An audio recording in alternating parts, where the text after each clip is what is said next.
当時35歳だったモテないリーマンだった俺の部署に転勤で何人か配属された。その中に美人系ではなく小動物系の可愛い子がいた。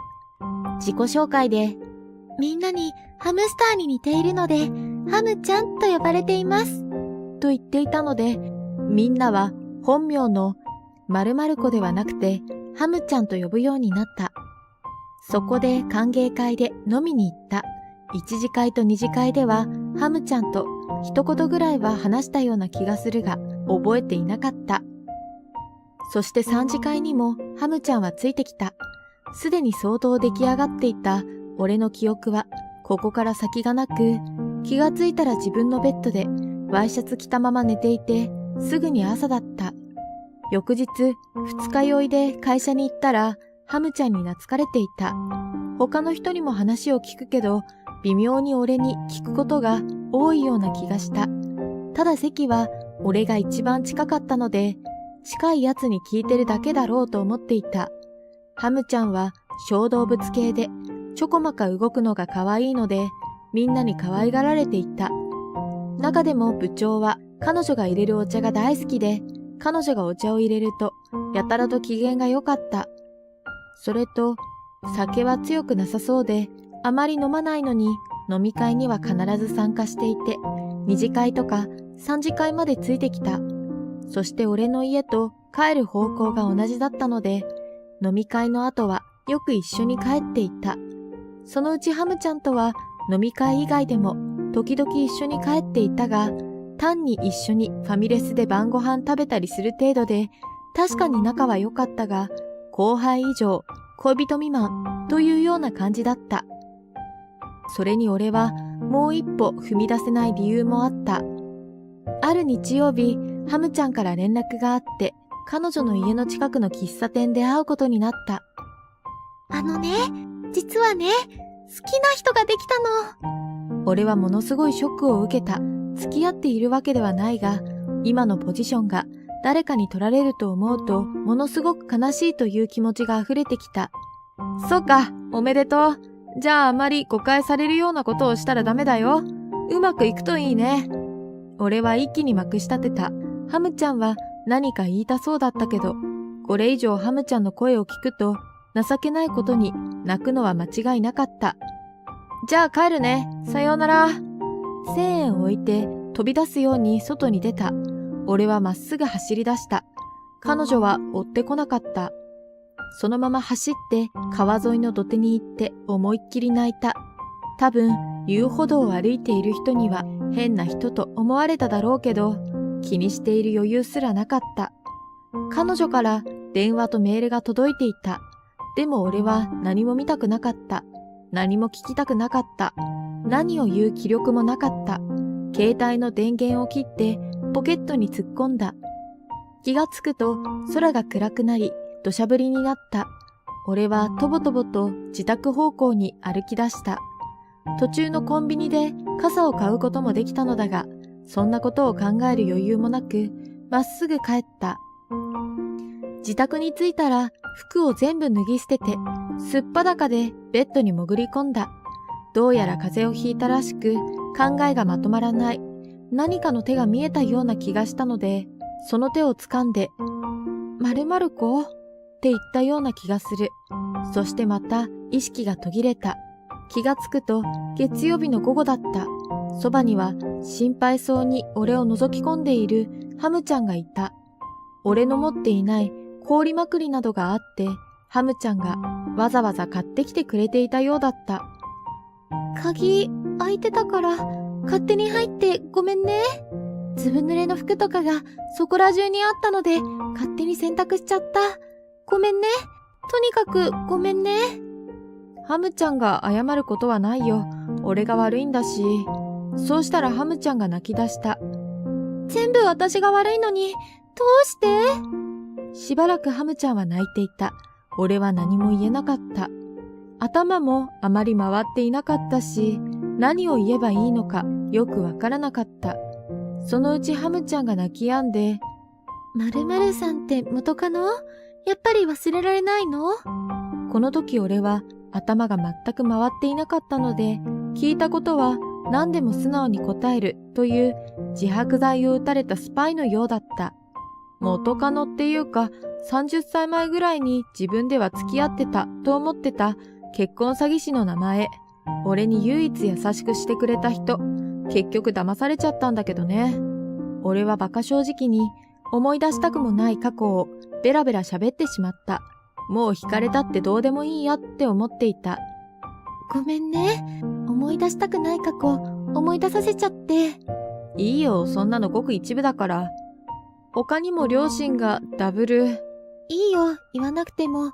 全部知ってるから。辛いこと、無理に言わなくても。全部ってどうして？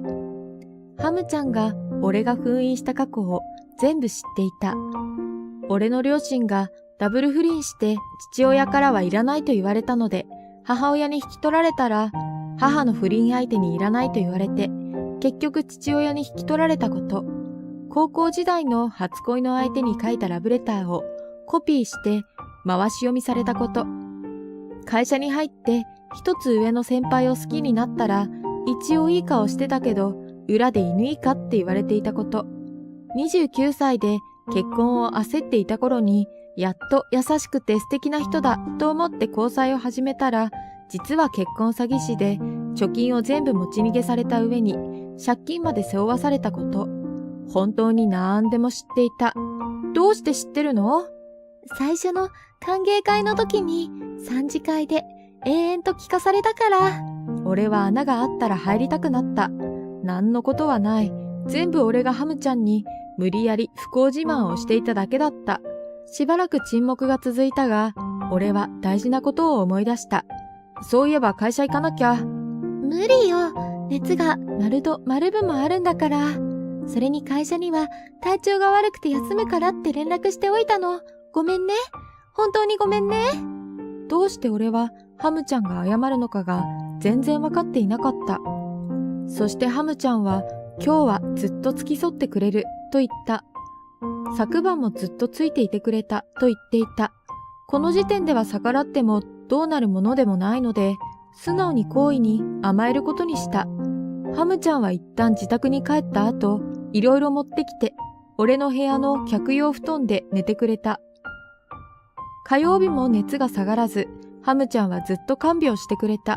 この日も途中で自宅に戻ったけど、何時間かして帰ってきて一緒に寝た。当然何もなかった。やっと水曜日の昼頃には、ほぼ平熱ぐらいに戻ったので、ハムちゃんといろいろ話をした。大事な話の真相も聞いた。要約すると、俺がハムちゃんのことをどう思っているのかを知りたかった。友達に相談したら、好きな人がいると言えば、きっと怒り出すはずだから、そうしたらネタバラシすれば大丈夫と言われたらしい。そうしたら怒るどころかいきなり応援するようなことを言われて、さよならって言われた。どうしていいかわからなかった。レジで支払いして外に出たらすでにいなかったの。一緒に帰ったタクシーで場所は知っていたから行ったけどいなかった。もう一度探していたら雨が降ってきたので家に行ってみたら、今度は鍵が開いていて、中に入ったら布団にくるまってうめいている俺さんがいて。そうか、ありがとうね。ハムちゃんは俺の命の恩人だね。ところで話変わるけど、ネタバラシって何？好きな人っていうのが俺さんなんです。は？多分かなり間抜けな顔をしていたと思う。35歳過ぎたおっさんだし、モテないし、いいところ探すのが苦労するような男のどこがいいの？俺さん真面目だし、苦労してるから人の気持ちもわかるみたいだし、何より。買いかぶりすぎだよ。肌から見てたらよく見えるだけだよ。何より、俺さん不倫とか嫌いみたいだから。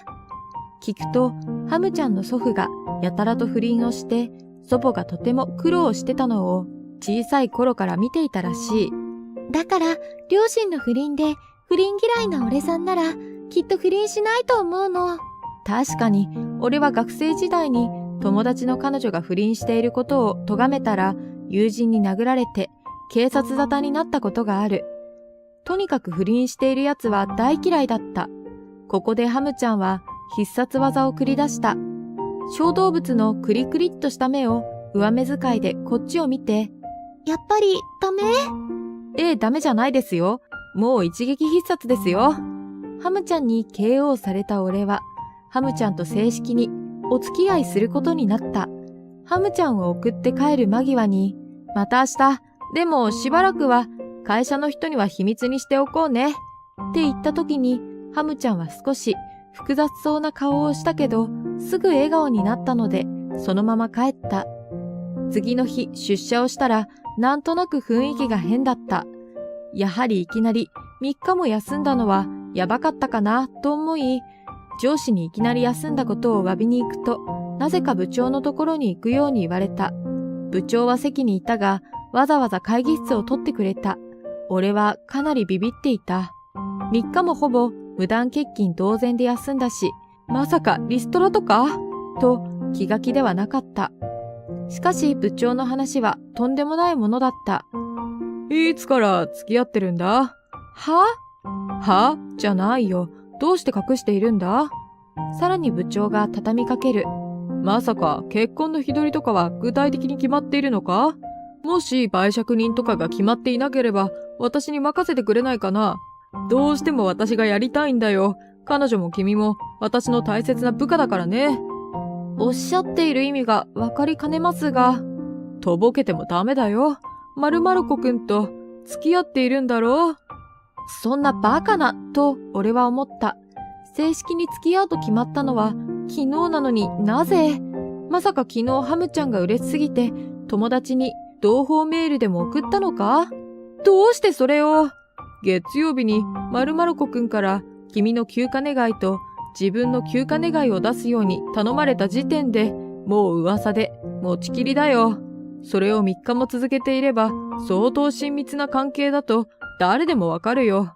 それに君たちはよく一緒にデートしてたんだろう？どうやら一緒に飯食ってるのがデートだと思われたらしい。こちらはいくらでも弁解可能だが、さすがにハムちゃんが毎晩俺の休暇願いを連絡してきたことはごまかしようがない。申し訳ありません。おっしゃる通り付き合っております。やはりそうか。で、売借人は決まっているのか？やたらと売借人にこだわる部長。しかも付き合い始めたばかりなのに、すでに結婚することになっているし。いえ、まだ結婚は決まっていませんし、私は訳あって両親とも絶縁しておりますし、当分予定はありません。がっくりと肩を落とす部長。しかしさすがは、海線山線のたぬき部長。最後に、わかった。しかし結婚するときには私が売借人として予約済みであることを忘れないでくれたまえ。話は以上だ。と、しっかり売借人は自分だと言い残して解放された。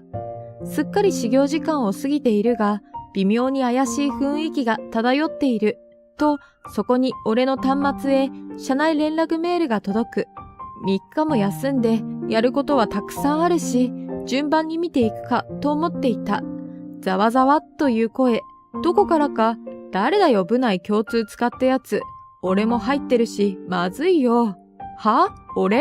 俺に関係があることなのに、俺が入ってるとまずい？なんだ社内いじめのメールか、と被害妄想全開の俺。とりあえずメールを見てみると、重要マークがついているのを発見。タイトルは、速報、ハムちゃんとバツバツさんの熱愛発覚。果たして何人の男たちが泣くのか。俺、あぜん、なんじゃこりゃ。早速内容を読む。スネークがいたらしく、会議室で部長とした会話の内容の概要が書かれている。おまけにご丁寧に、俺とハムちゃんの社員プロフの顔写真を貼ってある。ダメ押しは、2人は近日中に結婚。売借人は〇〇部長とか。もう完全に既成事実。トースポのように最後にこっそり、か？とかすらついてない。こりゃダメだと思ってハムちゃんの方を見ると、やたら上機嫌でメール見ている。この時俺はすでにルビコン川を渡ったことを悟った。あとはあっという間だった。俺は前述の通り、両親と絶縁中。ハムちゃんの方も、両親や祖母を亡くした時の遺産問題で親戚と絶縁中。そしてうちの会社は、社内恋愛は特に禁止されてないし、フロアの最高権力者の部長が結婚させたがっていると、障害要素が事実上ゼロ。せいぜい、社内のハムちゃんファン数人がやっかんでいたことぐらい。でもさすがに部長には逆らえないので、大したことはなかった。両親だっていないし、俺は結婚詐欺のせいで、ろくに貯金もないし、ないないだけの結婚式をする予定だったが、部長が、私が媒酌人を務める以上、粗末な結婚式はありえない。二人は何も心配しなくてもよいから任せなさい。と言って、大張り切り。部長のつてと職権乱用で200人以上入れる式場などがありえない金額で人件費込みで借りれた。本当はもっと大きいところでも OK と言われたが、スペースが空きすぎて恥ずかしいのでここになった。それでも人の割に大きすぎて恥ずかしかった。料理とかも俺とハムちゃんの友達が頑張ってかなり赤字覚悟で作ってくれた。とにかくお金はかけられなかったけれど、みんなに祝福されてとても幸せな結婚式だった。参加した人の評判も良かったようだ。もちろん媒酌人の部長の頑張りが良かった。ただ途中から部長が大泣きすぎて、事情を知らない一部の参加者からは、嫁さんは部長の元愛人かと疑われてしまったのが唯一の心残り。結婚してすぐに嫁さんが妊娠、出産。娘は最近言葉を覚え始めた。ところが俺のことをパパと呼ぶが、嫁さんのことはママとは呼ばない。なんて呼ぶかというと、パムタン。俺が嫁さんのことを今でもハムちゃんと呼ぶから、それを真似しているらしい。はーい、ママでちよ。まあま、言ってみて。パムタン。まあま、パムタン。パーパ。パーパ。